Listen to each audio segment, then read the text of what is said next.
देखु किशोर कुमार महांती प्रयास एवं श्रीमती अलका महांती प्रचेषा 2023-24 गोटे आईटीआई गवर्नमेंट आईटीआई स्थापना करवा लगी गोटे गवर्नमेंट तरफ योजना कराइला आम मानव पूर्वतन मुख्यमंत्री नवीन पट्टनायक से योजना करते प्राय 25 कोटी टंका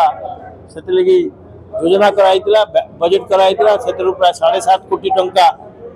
पठाइला किंतु वर्तमान सरकार सेटा को क्लोजर करवा लगी चिंता करुचन एवं सेटा जदि हवा निश्चित भाव में ब्रजराजनगर अंचल प्रचुर क्षति हवा एवं खाली सेटा नुहे ब्रजराजनगर अंचल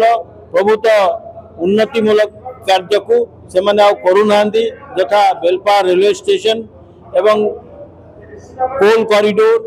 एवं अन्य जेन उन्नतिमूलक कार्य बेलपार ब्रजराजनगर करवार कथा करूना सेटा गोटे शिल्प अंचल एवं शिल्पांचल यदि कम न करा आगामी दिन में विजु जनता दल तरफ बहुत जोरदार आंदोलन हम आम यही प्रेस वार्ता माध्यम चेतावनी दौचु जे डबल इंजिन सरकार चेती जातु एवं जो काम करने कथा से काम करूँ।